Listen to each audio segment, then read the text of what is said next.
Hey, what is up, everyone? Today we got a pretty unique story. It's narrated by Frederick Surrey. Get cozy and watch till the end, guys. There are fates beyond death and burdens heavier than any mortal wound.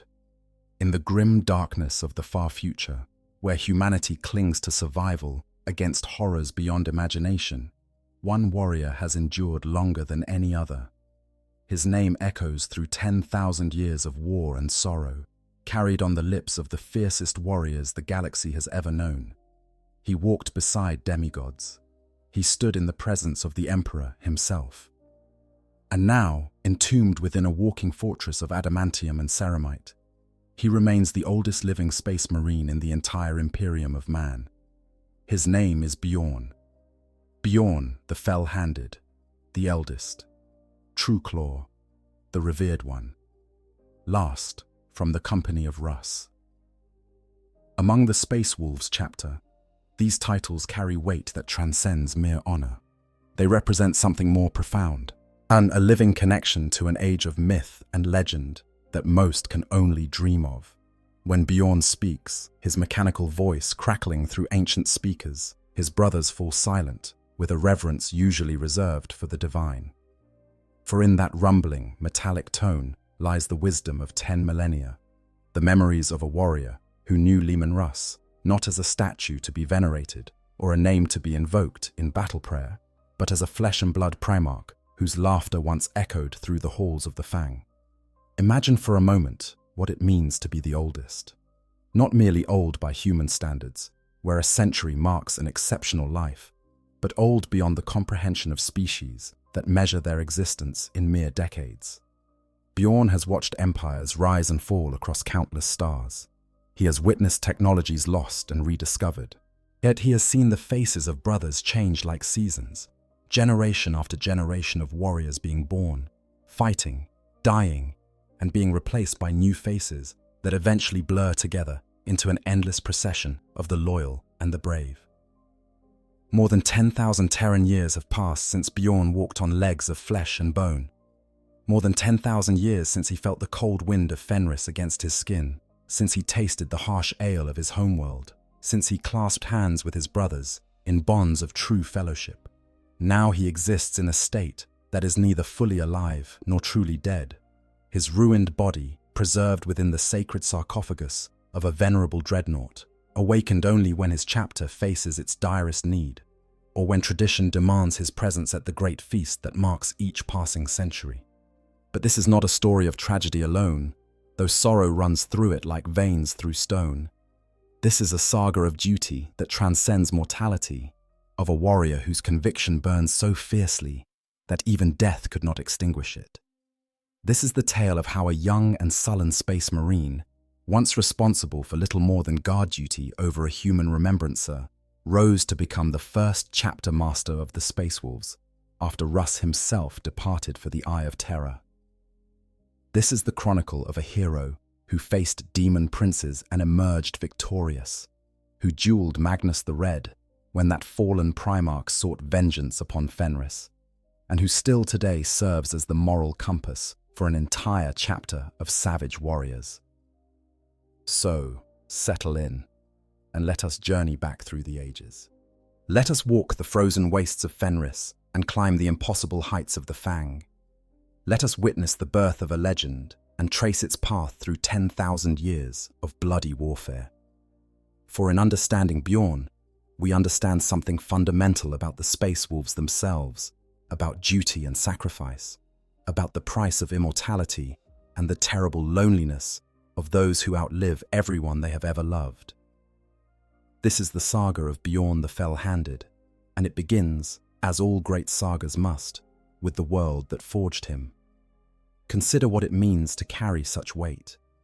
Every awakening brings with it the crushing realization that everyone Bjorn once knew is dead. The warriors he trained beside, the leaders he served under, the brothers who shared his triumphs and failures, all of them reduced to names carved in stone, while their deeds preserved only in the sagas that echo through the Fang's endless halls. The chapter he serves today bears the same name and carries the same gene seed, but it is not the same chapter he joined 10,000 years ago.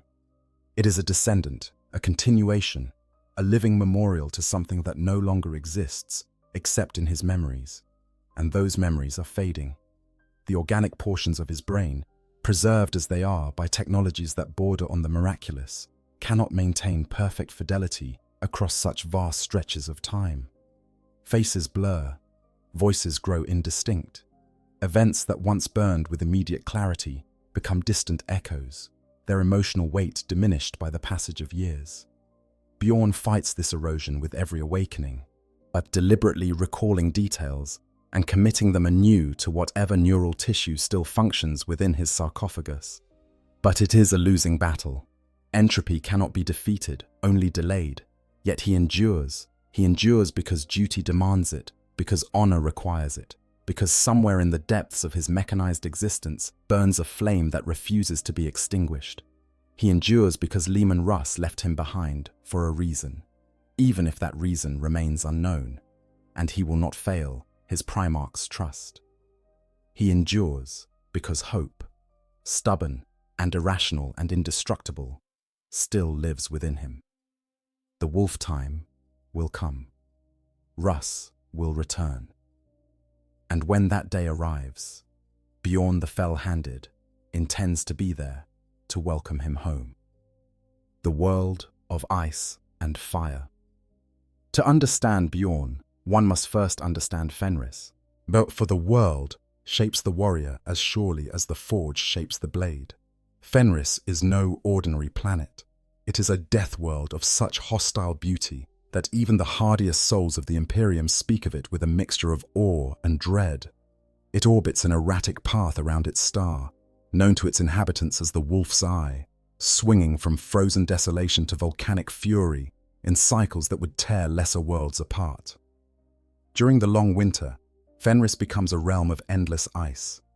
The great oceans freeze solid, and the wind screams across plains of snow and glacier with a fury that can flay the flesh from a man's bones in minutes. The people who survive in this season huddle in their longships and fortified holds, burning precious fuel against the cold that seeps through every crack and crevice. Survival is not guaranteed. It is earned, a day by day, breath by breath, in a constant struggle against a world that seems determined to claim every life upon it.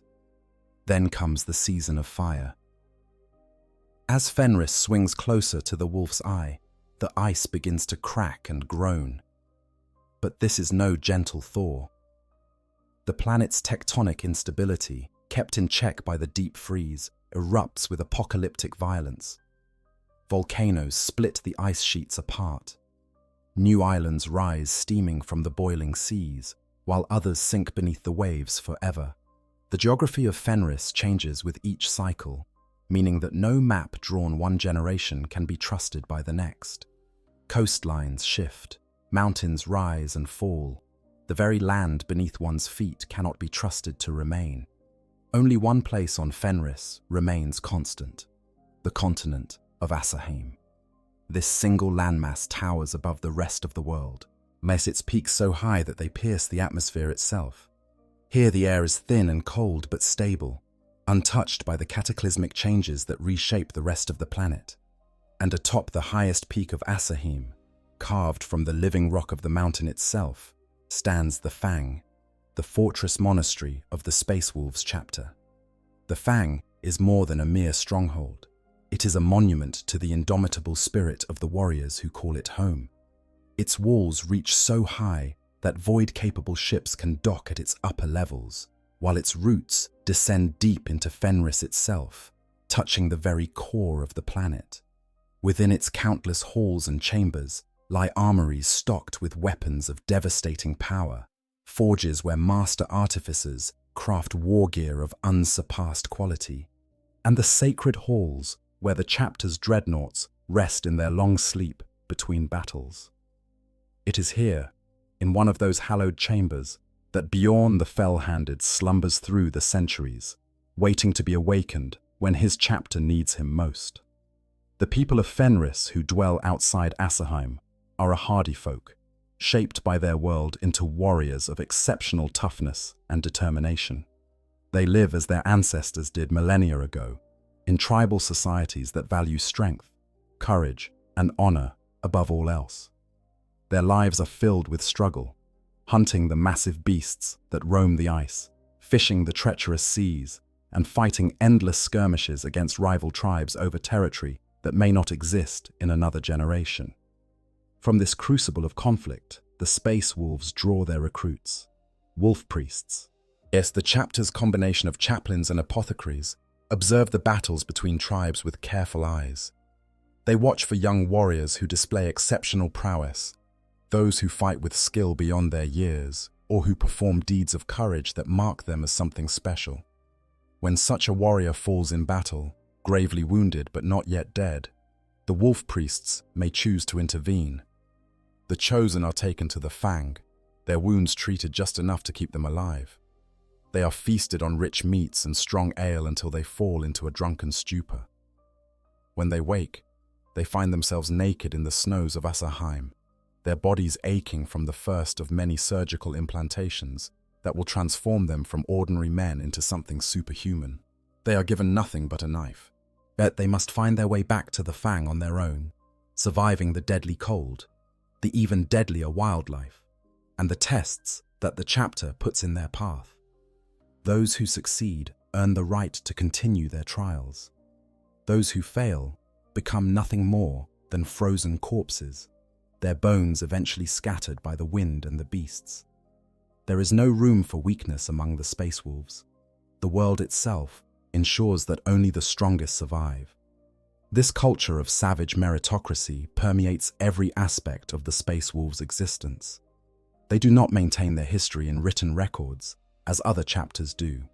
Instead, they preserve the past through oral tradition, in the great sagas that are passed down from generation to generation. These sagas tell of heroes and villains, of great battles and greater sacrifices, and of the Primarch, Leman Russ, and all those who followed in his footsteps. The rune priests, the chapter's psychers, bear the responsibility for memorizing these tales and reciting them on proper occasions. At the center of all these sagas stands the figure of Leman Russ himself, the Wolf King, the Primarch who founded the legion that would become the chapter. Russ was a figure of contradictions, a warrior of unmatched ferocity who nonetheless possessed a cunning mind and a capacity for loyalty that bordered on the religious. He loved his brothers, both his fellow Primarchs and the warriors who served under him. He hated what he saw as weakness and hypocrisy, and when the Emperor commanded, he obeyed without question, even when obedience meant atrocities that would haunt him for the rest of his days. The Space Wolves remember Russ as something approaching a god, though they would never use that word. They believe he will return one day, at the prophesied time called the Wolf Time, to lead them in a final battle against the forces of chaos. Until that day comes, they serve as they have always served, as the executioners of the Emperor's will, hunting the enemies of humanity across the stars with the same savage determination their ancestors showed in hunting the great beasts of Fenris. It was into this world, this culture, this chapter, that a warrior named Bjorn was born. And though he would eventually become the most revered figure among them, second only to Russ himself, his beginnings were as humble as any other son of Fenris. The transformation from Fenrisian tribesman to Space Wolf is a journey of pain and glory in equal measure. But the aspirants who survive their initial trials face years of additional ordeals, their bodies gradually modified with the 19 implants that transform ordinary humans into superhuman warriors. They gain a second heart, additional lung capacity, enhanced bone density, accelerated healing, and dozens of other modifications that make them among the deadliest beings in the galaxy. But the Space Wolf's gene seed carries unique characteristics derived from Leman Russ himself. The Canis Helix, as it is called, triggers changes beyond the standard Astartes template. Space Wolves develop pronounced canine teeth, sharper than any blade. Their senses grow keener, able to track prey across vast distances by scent alone. Their irises turn gold or amber, reflecting their connection to the wolves that prowl the frozen wastes of their homeworld. And in some cases, the Canis Helix triggers changes that go too far. The Curse of the Wolfen is the dark secret of the Space Wolves chapter, a genetic instability that can cause warriors to devolve into bestial creatures, more wolf than man.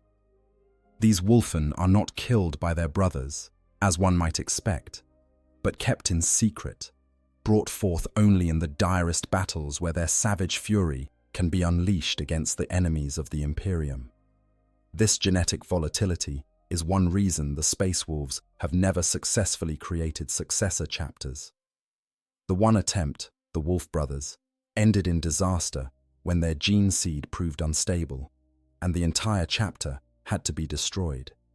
This failure weighs heavily on the Space Wolves, even millennia later, a reminder that they carry something unique and perhaps dangerous within their blood. Understanding this context is essential to understanding Bjorn. He carries the same gene seed as every other Space Wolf, the same bestial heritage, and the same capacity for both glory and horror. What sets him apart is not his genetics, but his character. The iron determination, the cold fury, the stubborn refusal to accept defeat that has defined him since the earliest days of his service. The making of a Space Wolf. The earliest recorded mention of Bjorn in Imperial archives comes from the final years of the Great Crusade, that galaxy-spanning campaign that saw humanity reclaim its birthright among the stars under the leadership of the Emperor and his Primarchs. At this time, Bjorn was a relatively junior member of the Third Great Company, known in the harsh tongue of Fenris as Tra. He served under the command of Jarl Ogvai Helmschrodt, one of the many wolf lords who led the Legion's great companies in battle. According to the records preserved by the remembrancer Caspar Horsa, who would later become Bjorn's unofficial chronicler, the young space marine possessed black hair worn in braids, a fashion common among the warriors of Fenris. His demeanor was notably sullen, and he was quick to irritation, traits that set him apart from the more boisterous warriors of the Legion. Where other Space Wolves reveled in the drunken barbarian persona that had come to define their chapter, Bjorn seemed somewhat out of step with his brothers, more comfortable with quiet efficiency than raucous celebration.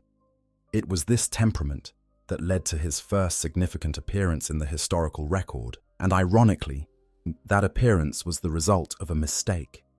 Bjorn was responsible for shooting down a shuttle approaching Fenris, having mistaken the incoming craft for a hostile vessel.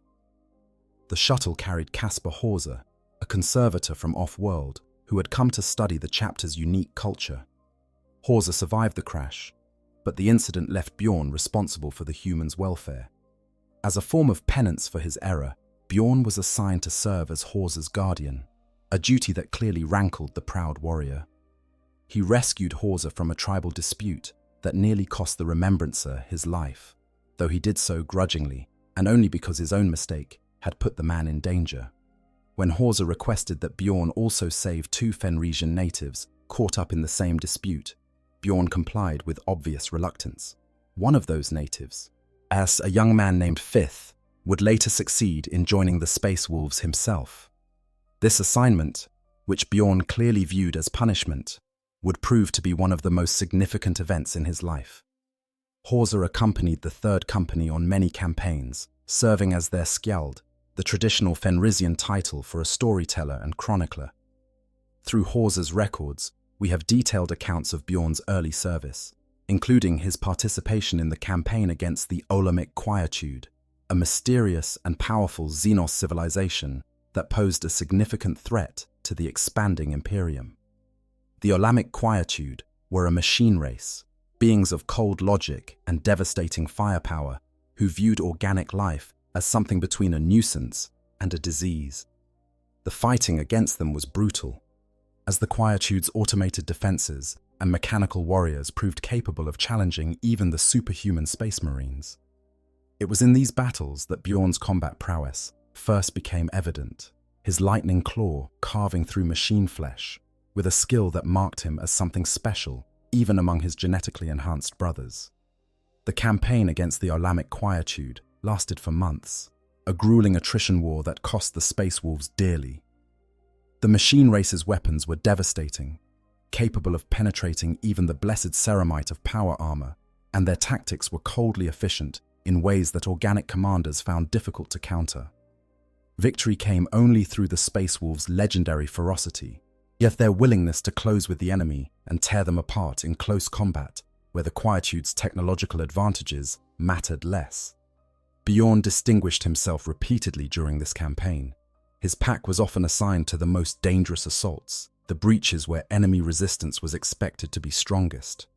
Time and again, he led his brothers through firestorms of energy weapons and swarms of automated drones, his lightning claw singing as it carved through metallic carapaces and severed power conduits. His sullen demeanor gave way to something approaching joy in these moments, a savage satisfaction in combat that was the inheritance of every son of Fenris.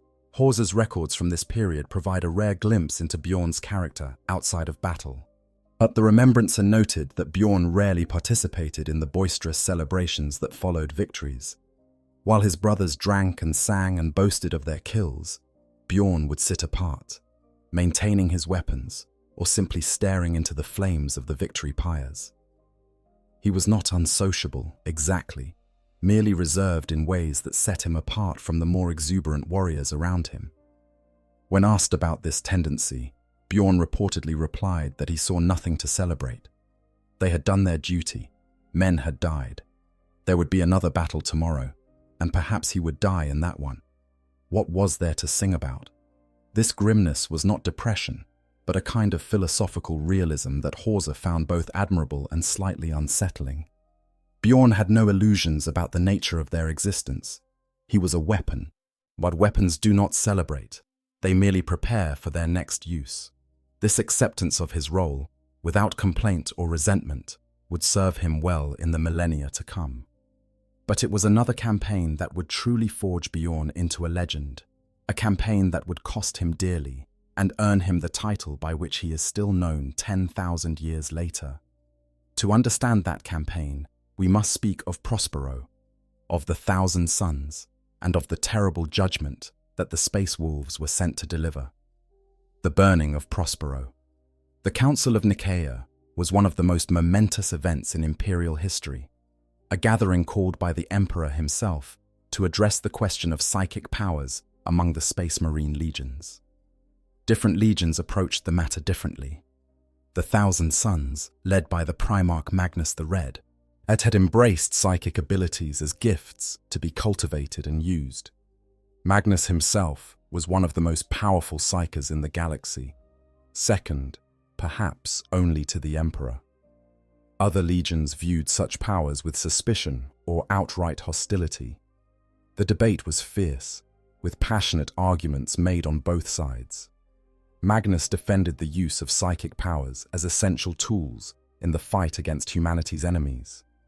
Others warned of the dangers inherent in dabbling with the warp, the realm of chaos that was the source of all psychic ability. In the end, the Emperor rendered his judgment. Psychic powers would be forbidden among the Astartes. The librarians who had developed their abilities would be disbanded. The 1,000 Suns would cease their sorcerous practices. Magnus accepted the judgment publicly, but in his heart, he never truly abandoned his pursuit of forbidden knowledge.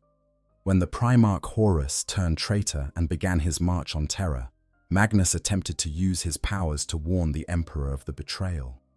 But the warning came at a terrible cost. In reaching through the warp to contact Terra, Magnus damaged the psychic wards around the Imperial Palace and inadvertently allowed demonic entities to breach defenses that had taken years to construct. The Emperor, ignorant of Magnus's intentions and seeing only that his wayward son had broken the Edict of Nicaea in the most spectacular fashion possible, responded with fury. He sent the Space Wolves to bring Magnus to Terra for judgment. But the message was corrupted, whether by accident or the manipulation of Horus himself. What should have been an arrest became an execution order. The Space Wolves descended upon Prospero, the homeworld of the 1,000 Suns, with total war in their hearts. Bjorn was there when Prospero burned. He fought alongside his brothers as they tore through the crystalline cities of the 1,000 Suns homeworld, slaughtering warriors who had once been their allies in the Emperor's cause. The burning of Prospero was a nightmare of betrayal and bloodshed, made worse by the psychic powers that the Thousand Suns unleashed in their desperation. Sorcerers called down lightning from clear skies. Demons manifested on the battlefield. Warriors who had been loyal servants of the Emperor found themselves fighting alongside things that should not exist. It was during this chaos that Bjorn encountered the being that would cost him his arm and earn him his famous title. The exact details vary between accounts, as is often the case with events witnessed through the fog of war and the interference of warp-spawned entities. But the core of the story remains consistent across all tellings. A demonic entity had taken special interest in Caspar Horza, using the Remembrancer as an unwitting spy to observe the Space Wolves from within. The being had shaped itself into a monstrous form, wearing the likeness of Warmaster Horus himself as a mockery of the betrayal that had engulfed the galaxy. When it revealed itself to Horza, intending to kill the mortal who had served its purposes, the situation seemed hopeless. Horza, despite being merely human, refused to die without resistance. He planted his axe into the creature's skull, a gesture of defiance that should have been meaningless against such a powerful foe. The demon, amused or perhaps simply malicious, began to choke the life from him.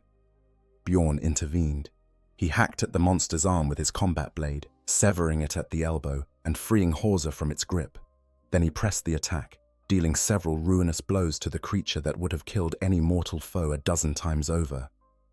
But this was no mortal enemy. The demon refused to fall. Instead, it reached into the minds of the space wolves around it, using the psychic link that Horza unknowingly shared with them to pluck out their true names.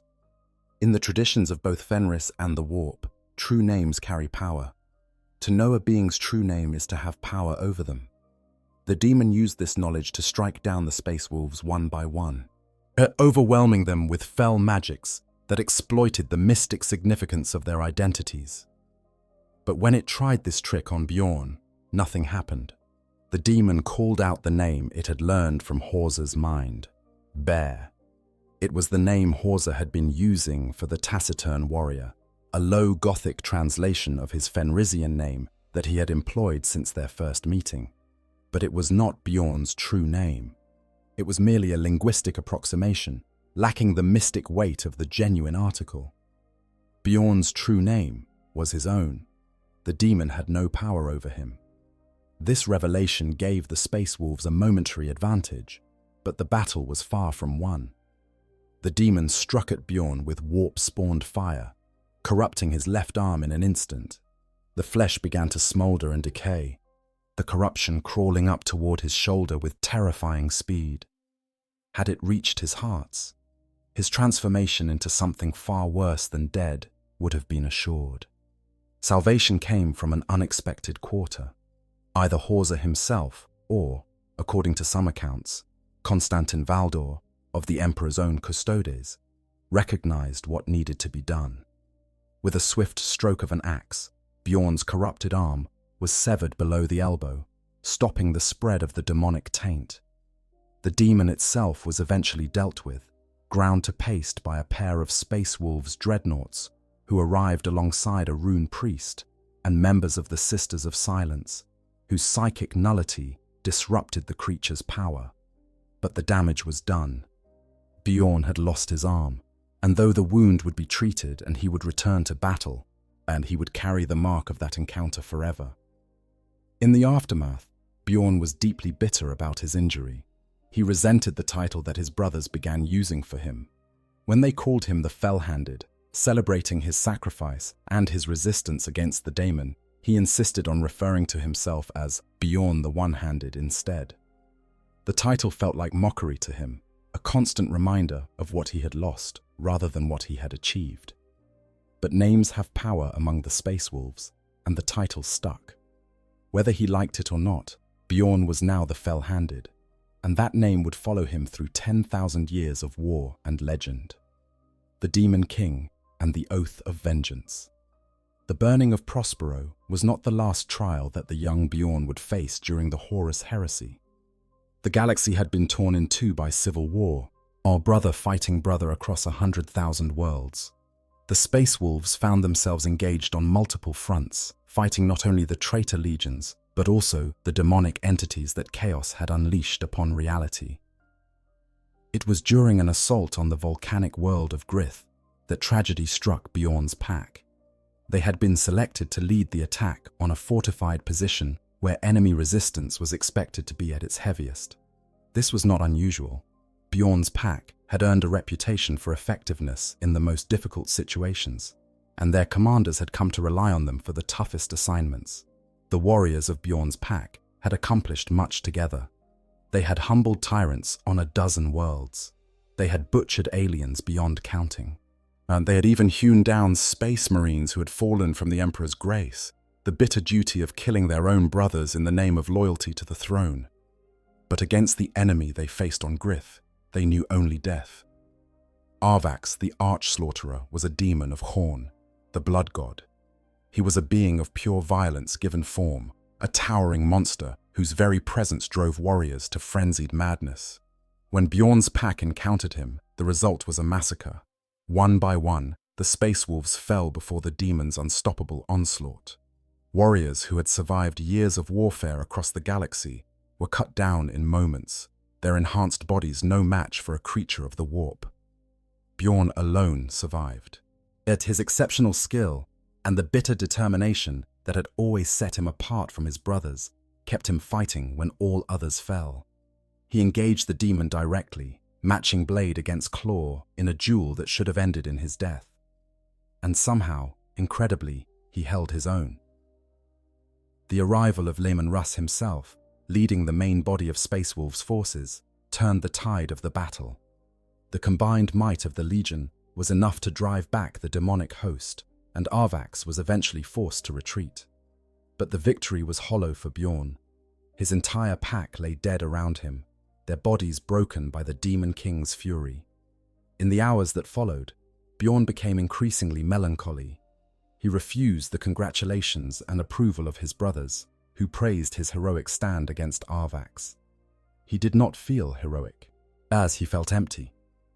He watched as his packmates burned atop the victory pyres, their ashes rising toward a sky still darkened by the smoke of battle. And as the flames consumed the last of what had been his family, Bjorn gave voice to a long, mournful howl. Then he made a vow. The oath of the lone wolf is a sacred tradition among the Space Wolves. It is sworn by warriors who have lost everything, whose packmates have all fallen in battle, who have been left alone with nothing but their duty and their desire for vengeance. The oath is a commitment to hunt down the enemy responsible for their brothers' deaths, to seek that foe across the entire galaxy if necessary, and to accept neither rest nor comfort until the oath is fulfilled. The words of Bjorn's oath have been preserved in the chapter's sagas. Lo there, do I see my fallen kinsman. Threads cut by the foe I now seek. In bloody battle I will engage him, and carve my vengeance from his flesh. No ale shall pass my lips, at no feast will I indulge. No foe shall stay my wrath until my brothers are avenged. Ever shall I hunt my quarry across the sea of stars. Whilst I yet breathe, I will not falter until Morkai claims his due. These words bound Bjorn to a purpose that transcended ordinary service. He was no longer merely a warrior of the Space Wolves. He was a hunter sworn to a sacred task. Until that task was complete, he would know no peace, accept no honor, and take no joy in victory. His entire existence was focused on a single goal: the destruction of Arvax, the arch-slaughterer. And honestly, this is why Bjorn resonates with me so much. Out of all the characters in this setting, he feels the most human despite being trapped in a metal coffin. There's something deeply relatable about a guy who just wants to be left alone asleep. Gets woken up every century to tell the same stories and is probably pretending to be more senile than he actually is. That's peak grumpy grandpa energy, and I'm here for it. But beneath that grumpiness is genuine wisdom and an unbreakable loyalty that I think we all aspire to have. But anyways, let's get back to the saga. The years that followed tested Bjorn's resolve in ways that would have broken lesser warriors. But he participated in countless campaigns across the galaxy, fighting against enemies that had nothing to do with his oath. He performed his duties with the same grim efficiency that had always characterized his service. But beneath the surface, his determination never wavered. Every battle was merely a pause in his true hunt. Every victory was hollow, without the one victory he truly craved. His brothers watched with a mixture of admiration and concern. The Space Wolves respected the oath of the lone wolf, understood the need for vengeance that drove warriors to swear such binding commitments. But they also saw the toll it was taking on Bjorn. The warrior who had always been sullen and reserved became even more withdrawn, his silence heavy with the weight of unfulfilled purpose. 5 years passed before word of Arvax's location surfaced. 5 long years during which Bjorn nursed his hatred, honed his skills, and waited for the opportunity to fulfill his vow. When the news finally came, Leman Russ himself led the Space Wolves to destroy the demon, determined to personally slay Arvax and avenge those who had died during their last encounter. But the Primarch was denied this victory, for Bjorn moved faster. When the Space Wolves arrived at Arvax's location, they found him already engaged in combat. Bjorn had sought out his nemesis independently, driven by his oath to be the one to claim vengeance.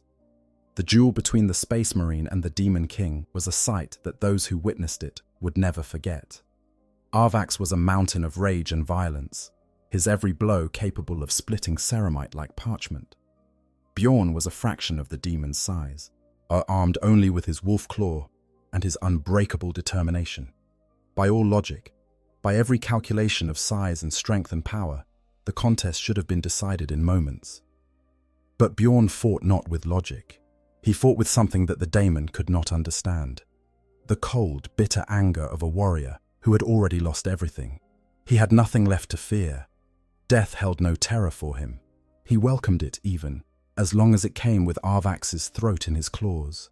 The Wolf King himself watched the duel unfold as he tore through the cornet horde toward his quarry. Russ could only look on with pride as Bjorn deftly rolled beneath a blow that would have cut him in half, then used the momentum to clamber up the demon's towering frame. Before Arvax could react, Bjorn had reached his throat. The wolf claw tore through demonic flesh, ripping out the arch-slaughterer's throat and ending his existence in a spray of ichor and dissolving matter. The Demon King was destroyed. The oath was fulfilled. In the aftermath of the battle, Leman Russ came to Bjorn personally. He exonerated the warrior in front of the entire chapter, declaring his oath fulfilled and his honor restored. But more than that, the Primarch recognized something in the young Space Marine, a quality of iron determination and unbreakable will that set him apart from his brothers. Setting a precedent that still exists to this day among the Space Wolves, the Wolf King promoted Bjorn to his personal Wolf Guard. He named him the Fell-Handed, not as a reminder of his lost arm, but as a celebration of his mighty deeds. From that day forward, Bjorn would stand among the Primarch's closest companions, the elite warriors who guarded Russ in battle and advised him in council. It was an honor that would bring both glory and heartbreak, for the bond between Bjorn and his Primarch would shape the rest of the Space Wolf's existence in ways that neither of them could have predicted. The relationship between Bjorn and Leman Russ was complex, as all relationships with the Primarchs tended to be. The demigod Gene Fathers of the Space Marine legions inspired a devotion that bordered on the religious, a love that was both familial and something beyond mortal understanding. But they were also terrifying beings, capable of destruction on a scale that ordinary warriors could barely comprehend.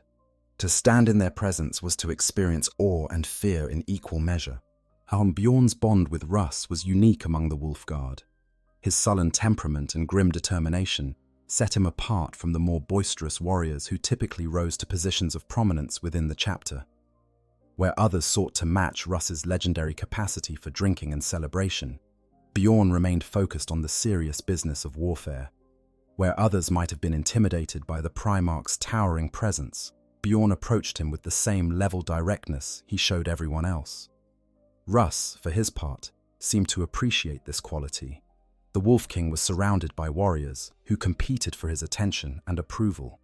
Bjorn's refusal to engage in such competition, his quiet confidence that his actions would speak for themselves, what may have been refreshing to a Primarch who had seen enough sycophancy to last several lifetimes. The Skjalds who recorded the history of this era noted that Russ would sometimes seek out Bjorn specifically when he wished to discuss matters of weight and consequence. The Primarch trusted Bjorn's judgment precisely because the warrior had no agenda beyond service to the chapter and the Imperium.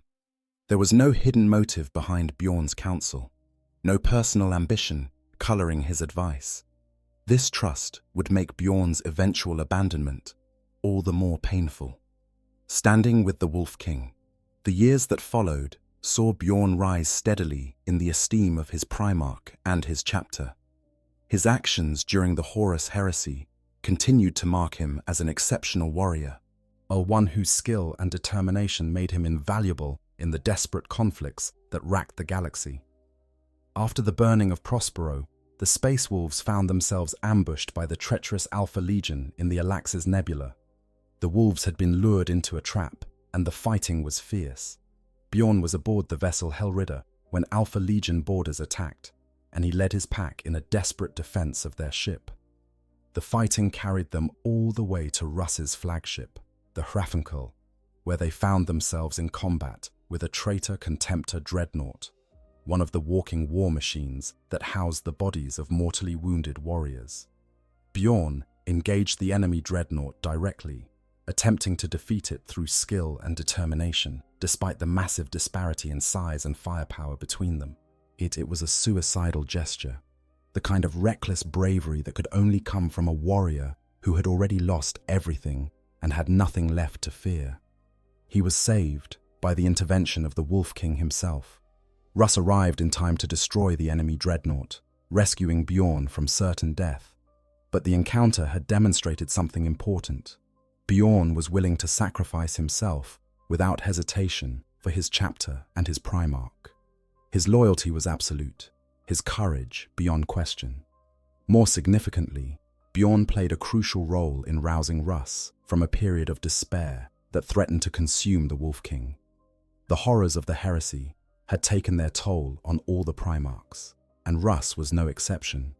He had been forced to burn Prospero, to make war upon warriors who had once been allies. What he had seen the Imperium that his father had built begin to crumble under the weight of betrayal, and he questioned his own purpose, the role he had played as the Emperor's executioner. Bjorn spoke to his Primarch with the blunt honesty that was characteristic of the Space Wolves. He convinced Russ to forge his own path, to stop blindly serving as the Emperor's executioner and instead become something more. It was counsel born of the same iron determination that had carried Bjorn through his own darkest hours, and it resonated with the Wolf King. Later, Bjorn accompanied Russ to a sacred place on Fenris known as Searcher's Door, a location where the barrier between the material world and the warp grew thin. There, a ritual was to be performed, one that would allow Russ to journey into the Underverse, a realm between reality and the warp. And 8 rune priests, called Gothi in the Fenrisian tongue, were to maintain the ritual while the Primarch was away. Bjorn was to stand guard, protecting the ritual from outside interference. What followed was a test of endurance and willpower that few warriors could have survived. While Russ was away, demons began to manifest around the ritual site. One by one, they claimed the rune priests, each of the 8 Gothi falling to the creatures of the warp. Bjorn could hear them dying behind him, could sense the horror of their ends, but Russ had given him a single command: do not turn around until the Primarch returned, no matter what. Bjorn did not turn around. Through all the screaming, all the death, all the corruption that swirled around him, he kept his eyes forward and his back to the horror. His faith in his Primarch was absolute. If Russ said he would return, then he would return. Bjorn would not dishonor that trust by faltering. When Russ finally emerged from Searcher's Door, he found Bjorn still standing vigil, still facing forward, surrounded by the remains of the 8 Gothi who had given their lives for the ritual. The Primarch announced his presence by hurling his spear through a demon that had been about to claim Bjorn's life. Then he declared that the place was tainted, that Searcher's door must be destroyed and never used again.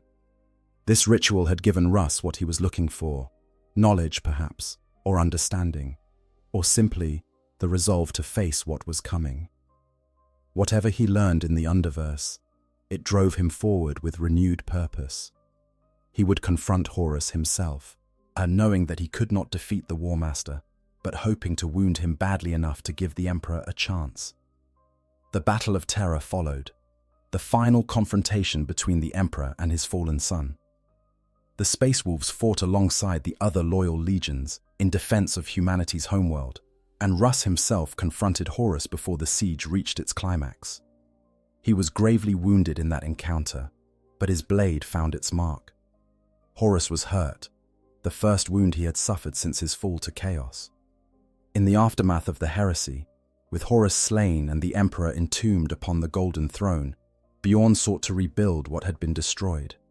He threw himself into the work of reconstruction with the same conviction that had driven him through the war.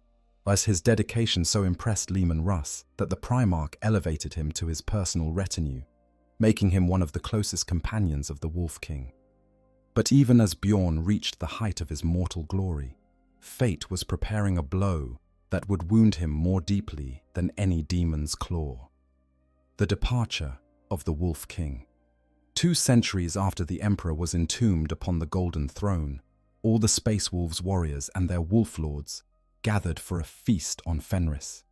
The occasion was the Feast of the Emperor's Ascension, a holiday commemorating the day when the Emperor defeated Horus and ascended, as the imperial cult described it, back into the Imperium. The great hall of the Fang rang with celebration.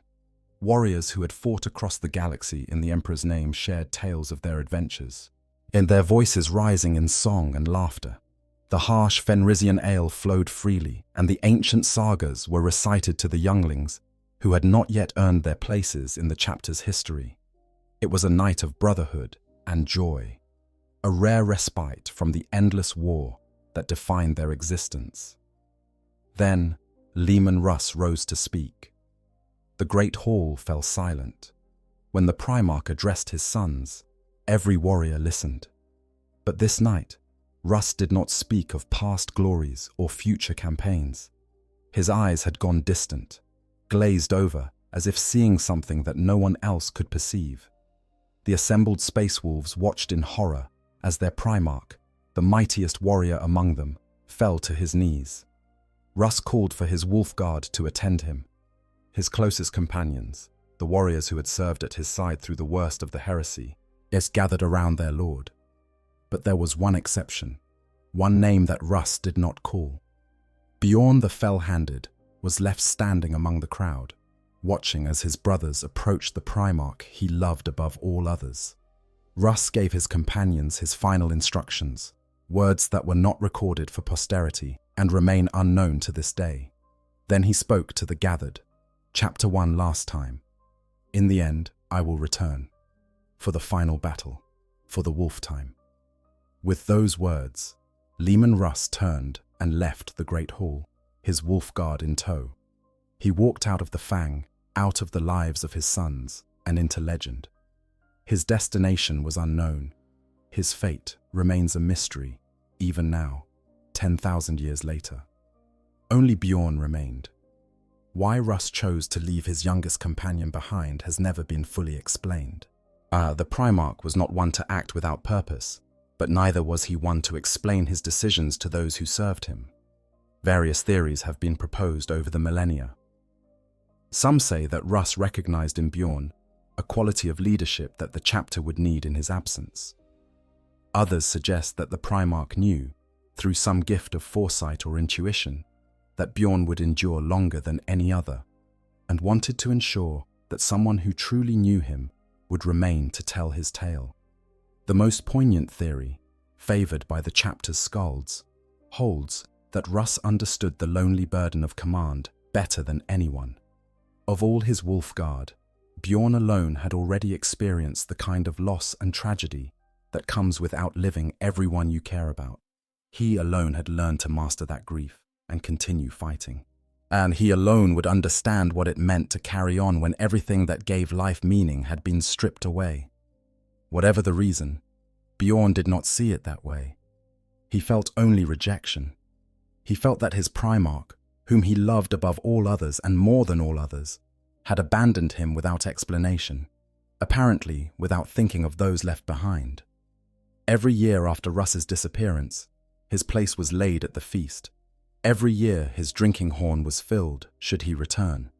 The Space Wolves waited, praying that their Primarch would walk back through those doors and resume his rightful place at their head. 7 years passed. Russ did not return. Finally, the surviving Wolf Lords gathered to decide the chapter's future. They could not wait forever. The Imperium still needed them. But the enemies of humanity still threatened the worlds they had sworn to protect. Someone had to lead them. By unanimous acclamation, they elected Bjorn the Fell-Handed as the first Great Wolf, the chapter master of the Space Wolves in the Primarch's absence. The first Great Wolf, Bjorn accepted the title with characteristic grimness. He did not see it as an honor, but as a duty, a burden that he would carry until Russ returned to relieve him of it. He never claimed to be the true leader of the Space Wolves. He was merely a steward, keeping the Primarch's seat warm until its rightful occupant came home. But he also understood that waiting passively for Russ's return was not an option. The Wolf King would not have wanted his sons to sit idle while the galaxy burned. He would have wanted them hunting, seeking, as striving to find their lost lord while continuing to serve the Emperor's cause. And so, Bjorn announced the first great hunt. The great companies of the Space Wolves dispersed across the galaxy, each taking to their void ships and sailing in a different direction.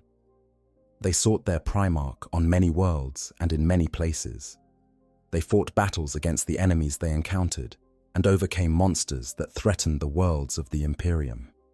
The tale of their deeds during this first great hunt is too long to recount in full, but the sagas speak of it as a time of high adventure and bitter disappointment, of glorious victories and crushing failures. Bjorn himself led his search into the Eye of Terror, that massive warp storm that had consumed the traitor legions after their defeat at Terra. If Russ had truly gone seeking something related to the powers of chaos, then the Eye was the most likely place to find him. It was also the most dangerous region of space in the galaxy, a realm where the laws of physics broke down and demons roamed freely. The search took Bjorn deep into the Eye's swirling madness. What he found there has never been fully revealed, but it changed him. Some say he encountered visions of the future. Others claim he fought battles against enemies that should not have existed.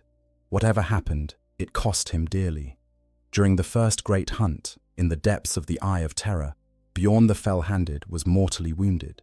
His body was shattered beyond the ability of any apothecary to repair. His organs failed. His heart stopped beating.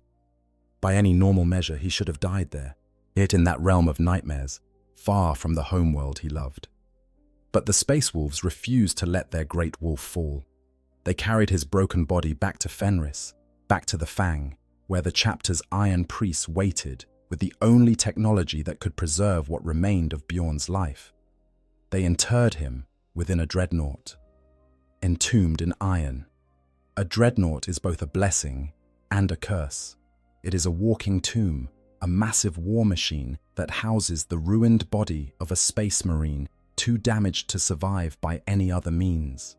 The warrior's shattered flesh is preserved within an armored sarcophagus, kept alive by life support systems that would have been considered miraculous in any other context. Their consciousness is connected to the machine itself, and allowing them to perceive the outside world through mechanical sensors and to fight using weapons built into the Dreadnought's chassis. The process of interment is not undertaken lightly. Not every mortally wounded warrior is offered this fate.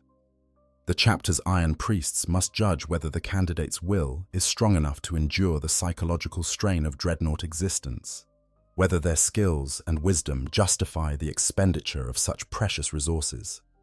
The technology required to create and maintain a dreadnought is ancient and irreplaceable, dating back to before the Horus heresy. Each one that falls in battle represents a loss that may never be recovered. For the chapter, interring a warrior within a dreadnought is considered a great honor.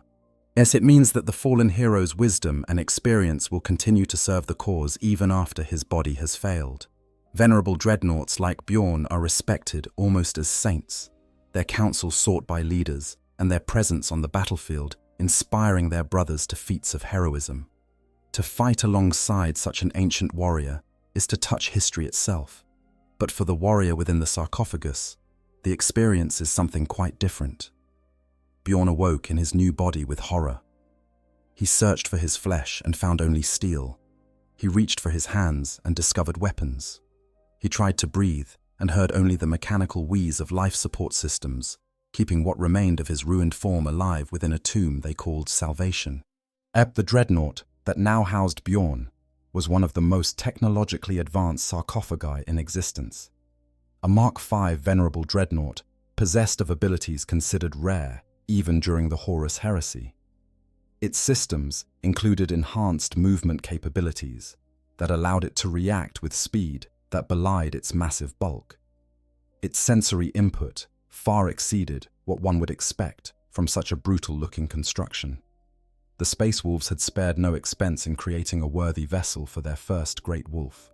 The machine's ornamentation was extensive, as befitting a warrior of Bjorn's status. Wolf motifs covered every surface. Runes of protection were inscribed on the armor plates.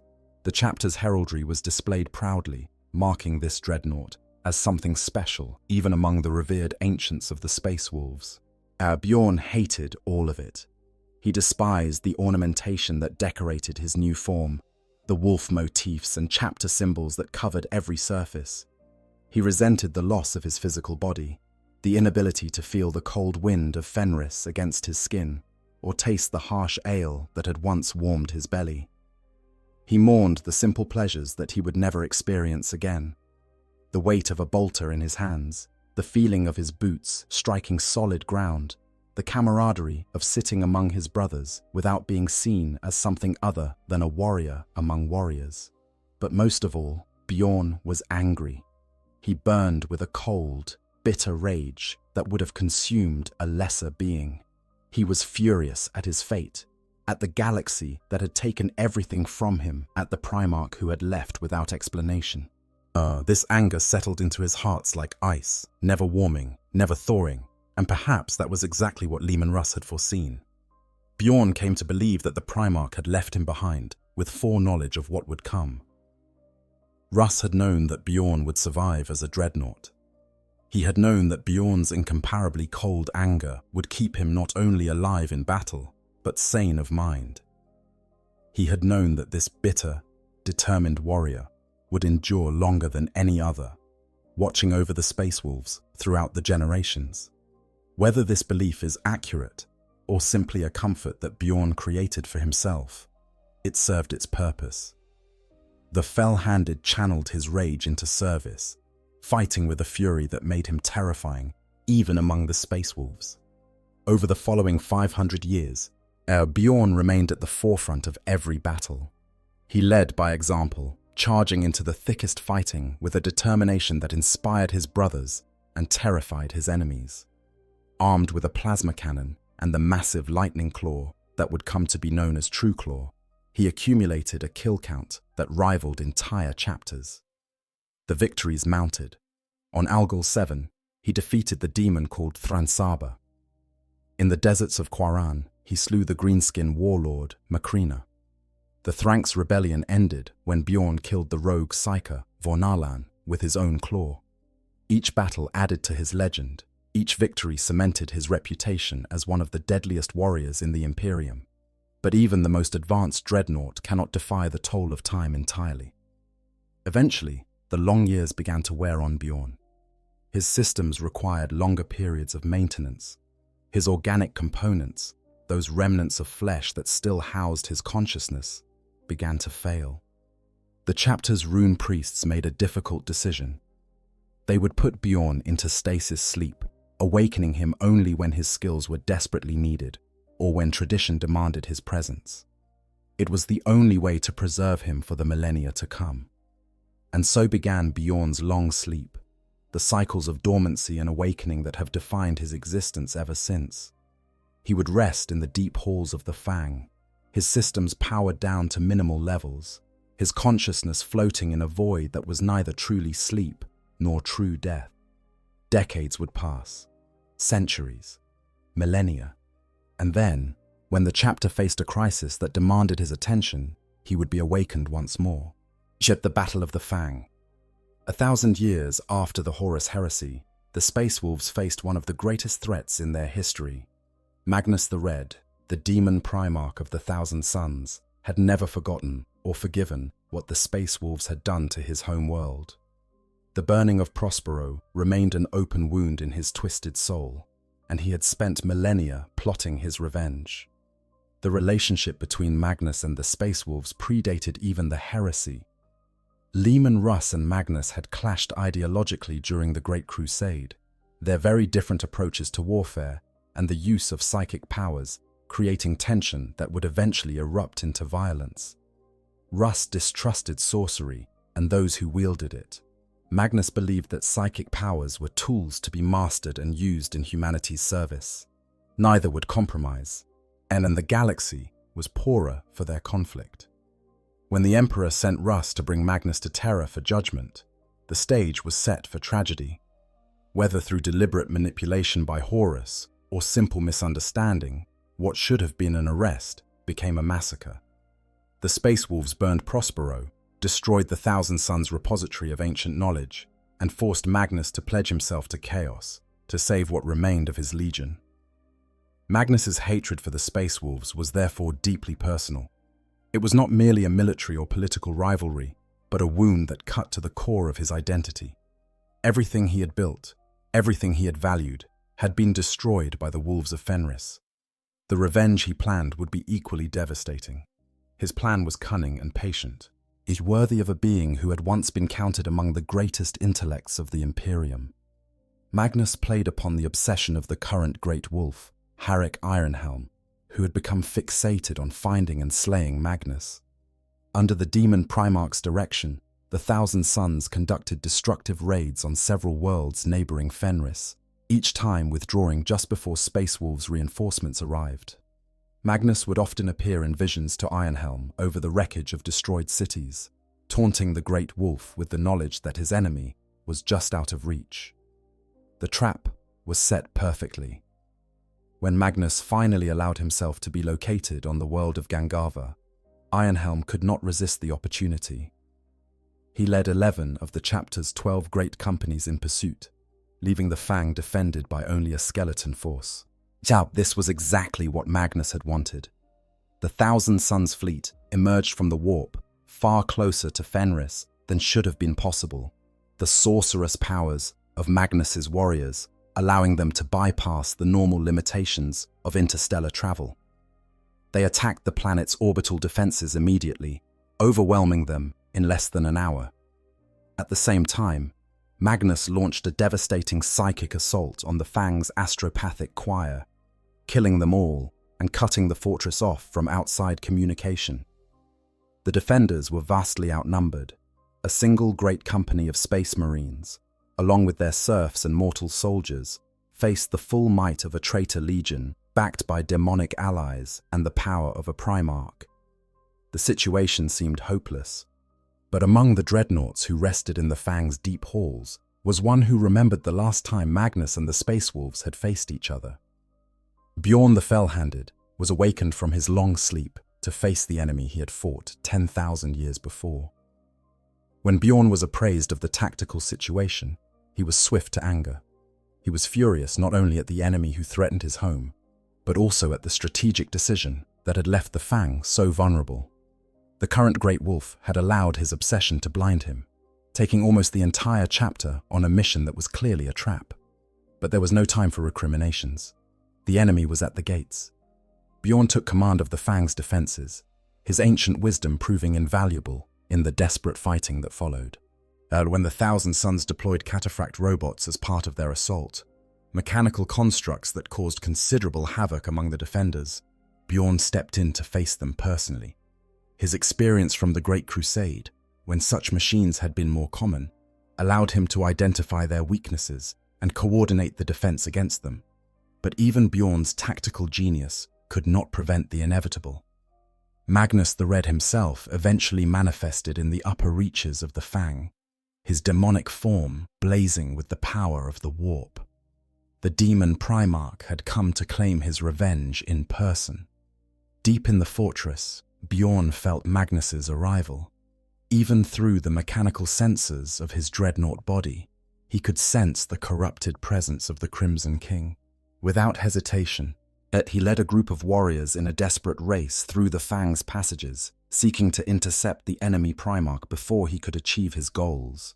He arrived too late to stop Magnus from accomplishing whatever twisted purpose had brought him to this place, but he arrived in time to fight. The duel between Bjorn the Fell-Handed and Magnus the Red was one of the most legendary confrontations in the history of the Space Wolves. They battled from the ruins of a hangar bay out onto the open slopes of the Fang itself, Bjorn's weapons striking against Magnus's demonic form with all the fury of 10,000 years of bitter anger. And incredibly, impossibly, Bjorn held his own. His plasma cannon seared Magnus's flesh. True Claw tore through warp-spawned muscle. The strikes that Bjorn landed on the Daemon Primarch were the greatest damage Magnus had suffered since the heresy, proof that even a being of such terrible power was not invincible.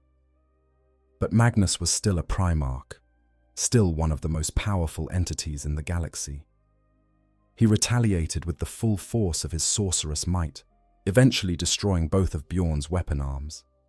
Even then, the Fell-Handed refused to surrender. He tried to knock Magnus over the edge of the cliff they battled upon, using the mass of his Dreadnought body as a weapon when nothing else remained. Magnus recognized Bjorn. He felt the echoes of Prospero in the ancient warrior's soul, the memories of that terrible day when the Space Wolves had burned his home. He would have killed Bjorn then, and ended the existence of the oldest of his enemies in a fitting climax to his revenge. But at that moment, Great Wolf Harik Ironhelm arrived. His drop pod impacted on the peak of the Fang itself, a suicidally dangerous maneuver that only the most skilled pilot could have survived. Ironhelm saw the duel raging on the mountainside below and leapt downward, smashing into the combatants just as Magnus was preparing to deliver the killing blow. The impact knocked all three of them off the cliff edge. Bjorn was taken out of the fight, his damaged form no longer capable of continued combat. Ironhelm was wounded but still alive, and Magnus, his power expended by the battle with Bjorn, found himself teetering on the edge of banishment back to the warp. The being that rose before Ironhelm was no longer recognizable as the Primarch of the Thousand Suns. Magnus appeared as a man-shaped mass of coalescing warp energy, his physical form nearly destroyed by the damage Bjorn had inflicted. The only clue to his identity was the single baleful glow of an eye that glared out at the Great Wolf. Ironhelm and Magnus fought, and though the demon Primarch eventually slew the Great Wolf, his power was too depleted to maintain his presence in the material world. Magnus vanished, and his Thousand Sons, seeing their master withdraw, began to flee. The battle was won. Bjorn survived the encounter, though barely. He watched as the Space Wolves rebuilt their fortress, as they mourned their dead and counted the cost of their victory. And then he returned to his long sleep, his duty done for another age. Was the months of shame. Bjorn was not awakened for the first war for Armageddon in the 41st Millennium, when the demon Primarch Angron led a chaos invasion against that strategic hive world. The Space Wolves fought alongside the Grey Knights, the secret chapter of demon-hunting warriors, to defeat Angron and banish him back to the warp. It was a victory, but like so many victories in the Imperium, it came with a terrible price. The Inquisition, that secretive organization responsible for hunting heresy and corruption throughout the Imperium, decreed that the survivors of the war must be eliminated. The knowledge they had gained, having witnessed a demon Primarch and the corrupting influence of chaos, was considered too dangerous to be allowed to spread. The population of Armageddon would be herded into labor camps and sterilized, left to die while the planet was repopulated by people who knew nothing of what had occurred. The Imperial Guard soldiers who had fought so bravely would be destroyed in their transport ships, killed before they could share their experiences with anyone else. Logan Grimnar, the great wolf of the Space Wolves at this time, refused to allow this to happen. He had fought alongside the men and women of Armageddon. He had witnessed their courage and their sacrifice. He would not stand by while they were murdered for the crime of surviving a battle they had never asked to fight. The conflict that followed became known as the Months of Shame, a period of open warfare between the Space Wolves and the forces of the Inquisition.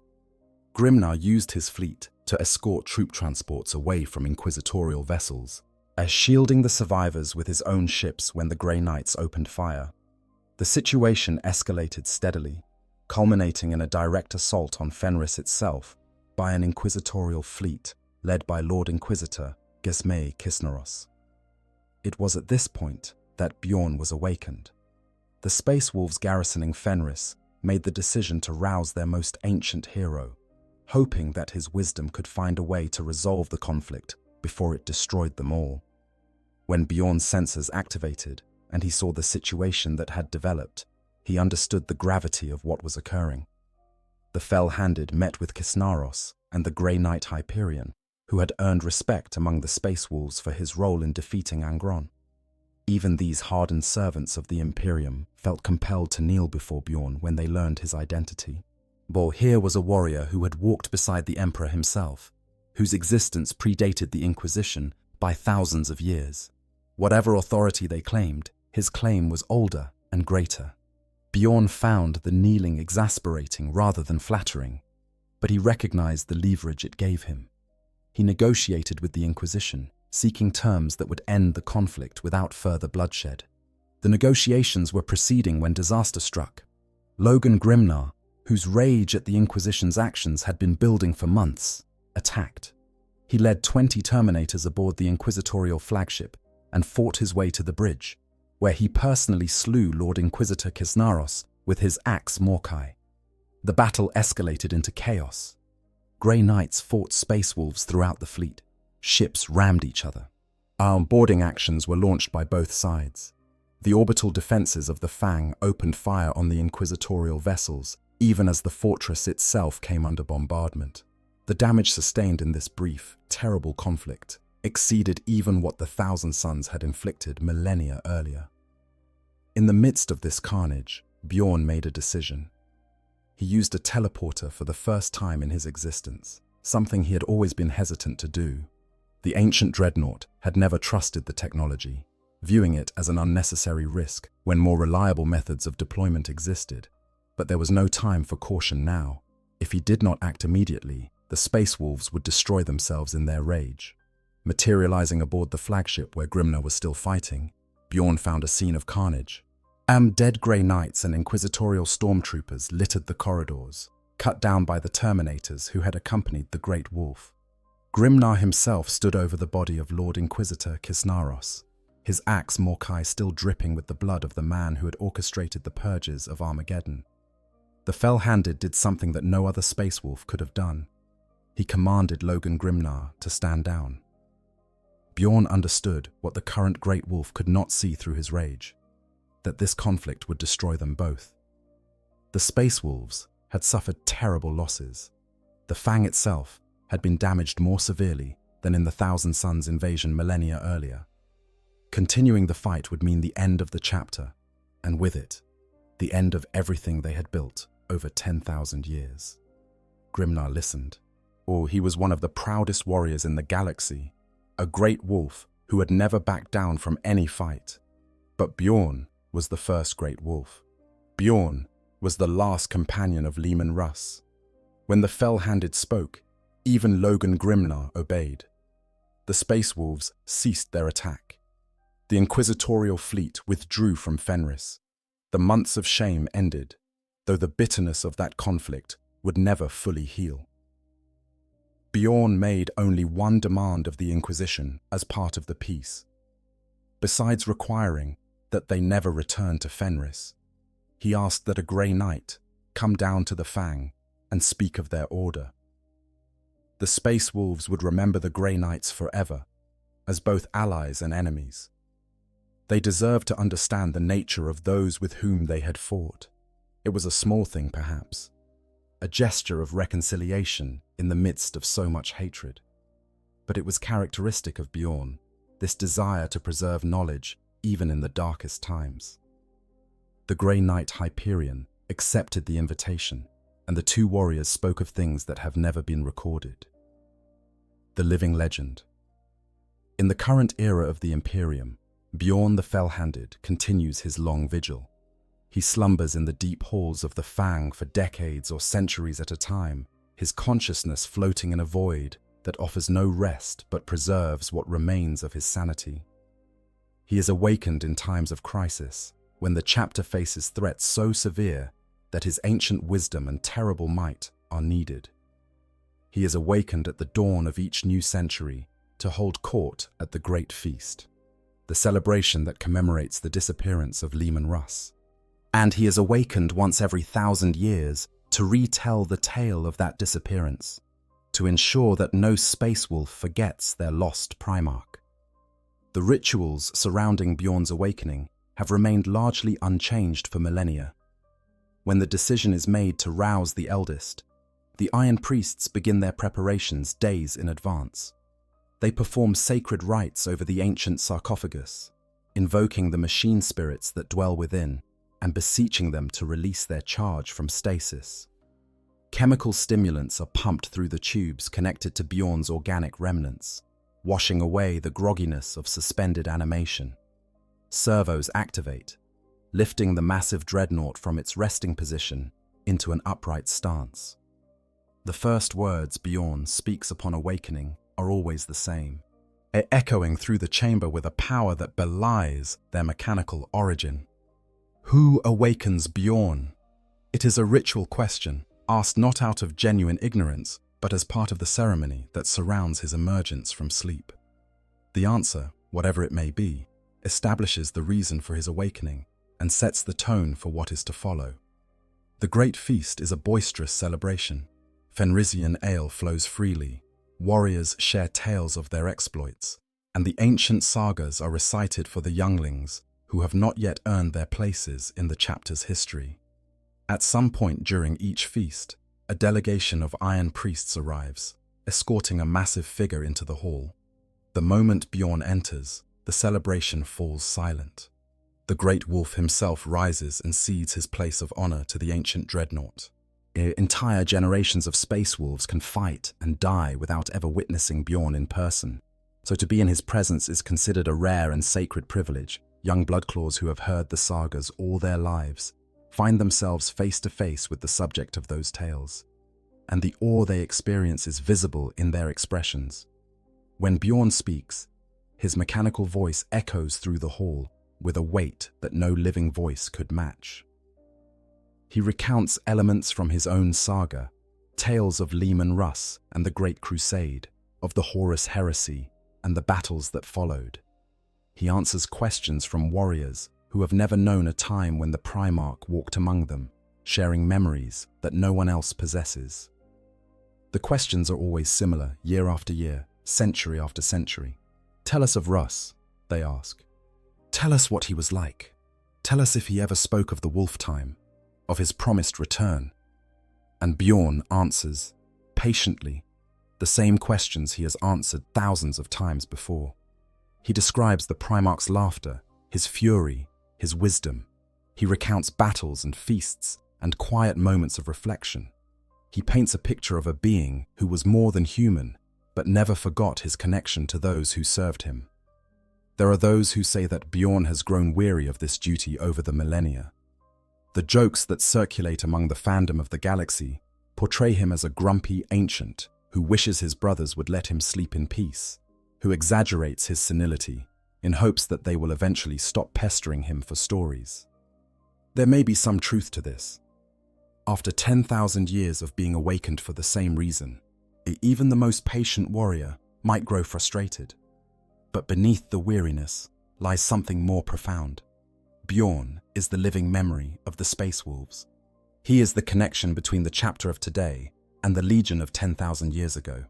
Without him, the stories of Leman Russ would be nothing but myths and legends. With him, they are eyewitness accounts, as real and immediate as if they had happened yesterday. Even beyond the Space Wolves chapter, Bjorn is recognized as a figure of legend. Inquisitors and Grey Knights who have encountered him felt compelled to kneel in his presence, not because he demanded such deference, but because his very existence commanded it. He is a link to a past that most beings can only dream of, a living artifact of an age when the Emperor walked among his people. So ancient and powerful is Bjorn's spirit, that even while he slumbers in his Dreadnought sarcophagus, he performs a service for his chapter. In the warp, where Fenris casts an echo of itself into the immaterial realm, Bjorn stands vigil atop the hexagrammic ramparts of the Fang's reflection. His spirit battles the demons that attempt to materialize in the realm of the wolves, defending his homeworld even in sleep. This is the nature of Bjorn the Fell-Handed in the 41st Millennium and beyond, a warrior who serves his chapter in ways that transcend the physical, whose determination burns so fiercely that even the prison of his metal shell cannot contain it. The burden of immortality. What does it mean to live for 10,000 years? What does it cost to watch everyone you have ever known grow old and die generation after generation? Or while you remain trapped in an iron shell that cannot feel or age or change? These are questions that Bjorn has had millennia to contemplate, and the answers are not comfortable ones. The organic portions of his brain, those remnants of flesh that still house his consciousness, have degraded over the centuries. Memories that once burned bright have faded to dim impressions. Faces that he once knew as intimately as his own have blurred together into a procession of the brave and the fallen. Even his own name sometimes feels foreign to him, as if it belongs to someone else who died long ago on a volcanic world called Grith. This is the curse that all dreadnoughts share, though few endure it as long as Bjorn. The interment that preserves their bodies cannot preserve their minds with the same fidelity. Each awakening takes them further from what they were. Each century of sleep erodes a little more of their humanity until eventually, if they survive long enough, nothing remains but the machine and its programming. Some of Bjorn's brothers have surrendered to this fate. They have become weapons that can think, but no longer feel. Tactical assets rather than warriors, respected for their effectiveness, but mourned for what they have lost. Others have found peace in a different way, their life support systems failing at last, granting them the true death that was denied to them for so long. Bjorn has chosen a different path. He has fought to preserve what remains of his humanity with the same determination he once showed against Arvax the Arch-Slaughterer. He has chosen to feel even when feeling brings only pain. He has chosen to remember, even when memories are all that remain. He has chosen to be human, or as human as someone in his situation can be, despite everything that has been done to take that humanity away. This choice is not easy. The mechanical aspects of his existence constantly pull him toward cold efficiency, toward treating his brothers as tactical resources rather than individuals worthy of love and grief. The temptation to let go, to stop fighting the erosion and simply become what the machine wants him to be, grows stronger with each passing century. But Bjorn refuses. He refuses because he remembers what Leman Russ stood for, what the Space Wolves were meant to be. They were never meant to be mere weapons, tools to be pointed at the Emperor's enemies. They were meant to be something more, warriors with hearts as well as claws, are capable of loyalty and love, and all the fierce emotions that make life worth living. If Bjorn surrenders to the machine, if he allows himself to become nothing more than a gun that can think, then he betrays everything his Primarch believed in. He becomes just another piece of military hardware, indistinguishable from the servitors and automata that populate the Imperium's war machines. And so, he fights. He fights the slow death of his memories by deliberately preserving them, committing names and faces to whatever organic tissue still remains within his sarcophagus. He fights the erosion of his emotions by choosing to care about his brothers, even knowing that he will outlive them all. He fights the cold logic of tactical efficiency by remembering that every warrior in his chapter is an individual, a person with hopes and fears and dreams, not merely a statistic in a casualty report. This is Bjorn's greatest battle, greater even than his duel with Magnus the Red or his confrontation with Arvax the Arch-Slaughterer. It is a battle he fights every moment of his existence, and it is a battle he may ultimately lose. But as long as he continues to fight it, as long as he refuses to surrender to the machine, he remains Bjorn the Fell-Handed, rather than simply ancient designation 001. And perhaps that is enough. The promise of the wolf time. 10,000 years ago, Leman Russ made a promise to his sons. In the end, I will return for the final battle, for the wolf time. The wolf time is the prophesied apocalypse of the space wolves. Then the final confrontation when all the forces of chaos will be arrayed against the Imperium, and only the return of the Primarchs can save humanity from extinction. It is spoken of in hushed tones around the fires of Fenris, a promise and a warning rolled into one. Bjorn believes this promise. After 10,000 years of service, after watching empires rise and fall and rise again, after enduring losses that would have broken any lesser being, he still believes that Leman Russ will return. This faith is not blind optimism. Bjorn knows better than anyone the horrors that await humanity in the darkness between the stars. He has fought demons and traitors and Xenos beyond counting. He has seen the best and worst that the galaxy has to offer. He has no illusions about the desperate state of the Imperium or the likelihood of any happy ending to humanity's long struggle for survival. But he also knew Leman Russ. He fought beside the Wolf King. He heard the Primarch's laughter and felt the weight of his hand upon his shoulder. He knows, in a way that no living space wolf can know, what Russ was capable of and what he believed in. And he knows that Russ would not lie, not about something like this. So Bjorn continues his vigil. He sleeps in the deep halls of the Fang, dreaming of battles past and battles yet to come. He wakes when his chapter needs him, offering wisdom and strength in equal measure. He attends the great feasts and tells his stories, keeping the memory of Russ alive for generations who never knew him. And he waits. He waits for the day when the skies of Fenris will darken with the ships of the enemy, when the forces of chaos will make their final push to destroy everything that humanity has built. He waits for the day when all hope seems lost, when even the Space Wolves' legendary stubbornness cannot turn back the tide. And he waits for the day when, at humanity's darkest hour, a figure will appear on the battlefield.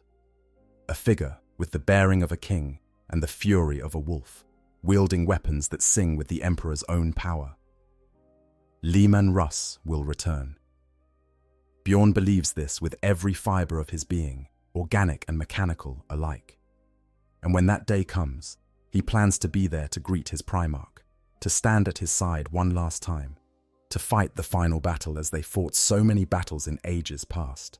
At the reunion that Bjorn imagines has sustained him through 10 millennia of isolation and sorrow. He pictures himself standing before Russ, perhaps for the first time not having to look up at the towering Primarch, his Dreadnought body bringing him closer to eye level with his lord. He imagines the recognition in Russ's eyes, the understanding of all that Bjorn has endured in his absence. He imagines the words that might pass between them, the questions finally answered, the mystery of Russ's departure finally explained. Whether that day will ever come remains unknown. The Imperium faces threats that would have seemed impossible 10,000 years ago. The galaxy is torn in half by the Great Rift. Chaos Ascendant pours forth from the Eye of Terror. Xenos races press humanity from every direction. The wolf time, if it comes at all, may come too late to save anything worth saving. But hope is stubborn. It refuses to die even in the face of overwhelming evidence that it should. And Bjorn the Fell-Handed has had 10,000 years to master the art of stubborn hope. Until then, he endures, he serves, he remembers. For this is the duty of Bjorn the Fell-Handed, to be the living memory of his chapter, the link between past and present, the guardian of a promise that spans 10,000 years. It is a burden that would crush any lesser being. It is a burden that Bjorn carries with the same grim determination he has shown in every battle of his impossibly long life. And it is a burden he will continue to carry until the wolf time comes at last. Conclusion: the eternal vigil. And so we come to the end of our saga. Though for Bjorn the Fell-Handed, there is no true ending. There is only the next awakening, the next battle, the next century of sleep in the cold depths of the Fang. What can we learn from this ancient warrior, this being who has endured more than any mortal should be asked to endure? Perhaps it is the power of duty, the strength that comes from serving something greater than oneself. Bjorn has outlived everyone he ever loved, has watched his chapter change beyond recognition over the millennia, has been denied even the peace of true death. Yet he continues to serve, because that is what space wolves do. They do not give up. They do not surrender. They fight until there is nothing left to fight with, and then they find a way to fight some more. Perhaps it is the importance of memory, of preserving the past, even as we face the challenges of the present. What in a galaxy where information can be lost in the blink of an eye, where entire civilizations can be erased from history, Bjorn represents something precious: continuity. He is the thread that connects the space wolves of today to the space wolves of 10,000 years ago, the living proof that what they do matters, that their sacrifices are not forgotten. Perhaps it is simply the stubborn refusal to let go of humanity, even when everything conspires to strip it away. Bjorn could have become a machine. He could have surrendered to the cold logic of his Dreadnought existence, allowed his memories to fade, and his emotions to die. It would have been easier, in many ways, less painful, less lonely. But he chose a different path. He chose to feel, to remember, to remain human in a shell of adamantium and ceramite. And in making that choice, he preserved something precious, not just for himself, but for his entire chapter. The Space Wolves look to Bjorn as their moral compass, their connection to the ideals that Leman Russ embodied. When the current great wolf grows too hot-headed, when the chapter's famous stubbornness threatens to become a liability rather than an asset, Bjorn's counsel guides them back to the proper path. His presence reminds them of who they are supposed to be, of the standards they are supposed to uphold. In the grim darkness of the far future, where there is only war, figures like Bjorn the Fell-Handed are more precious than any amount of gold or adamantium.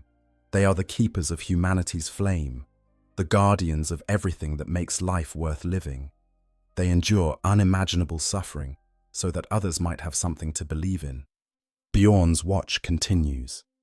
In the deep halls of the Fang, his sarcophagus hums with the quiet power of systems that have kept him alive for 10 millennia. His consciousness drifts in the void between sleep and waking, neither fully alive nor truly dead. And somewhere in that void, perhaps he dreams. Perhaps he dreams of Fenris as it was 10,000 years ago, before the Great Crusade had even ended. Perhaps he dreams of Leman Russ, not as a statue to be venerated, but as a flesh and blood Primarch, laughing at some jest or raging against some injustice. Perhaps he dreams of the brothers he has lost, the packmates who fell against Arvax, the companions who have passed into legend while he endured. And perhaps, just perhaps, he dreams of the wolf time, of the day when the sky will darken and the enemies of humanity will make their final push, and of the day when all seems lost and hope itself seems like a cruel joke, of the day when Leman Russ returns. Until that day comes, Bjorn the Fell-Handed will continue his vigil. He will wake when his chapter needs him. He will share his wisdom with those who seek it. He will fight with the fury of 10,000 years of accumulated rage and sorrow and determination. And he will wait for the end, for the beginning, for the wolf time, legacy and significance. Beyond his role as a warrior and a keeper of memory, Bjorn the Fell-Handed represents something fundamental about the nature of the Imperium itself. He is proof that some things endure, that not everything is lost to the relentless erosion of time and war.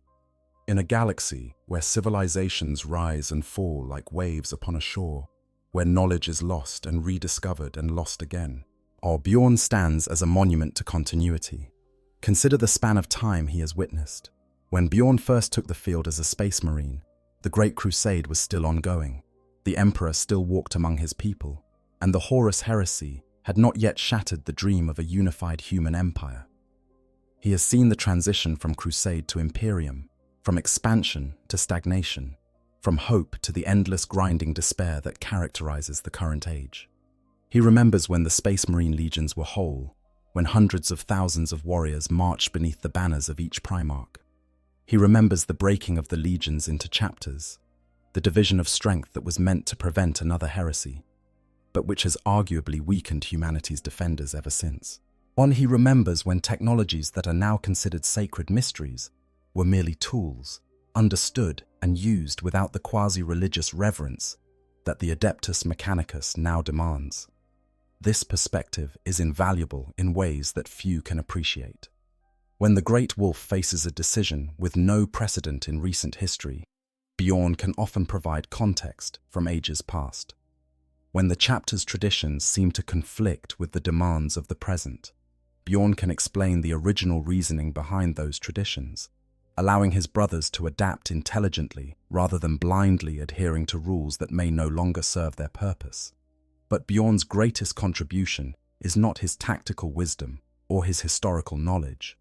It is his very existence, the hope that he represents. As long as Bjorn endures, yes, the Space Wolves know that they are not alone. They are connected to something greater than themselves, a lineage that stretches back 10,000 years to the founding of their legion. They carry the legacy of warriors who fought alongside the Primarchs, who stood in the Emperor's presence, who witnessed the birth of the Imperium. That connection matters. In the darkness of the 41st millennium and beyond, when the light of the Astronomicon flickers and the enemies of humanity press in from every direction, such connections are precious beyond measure.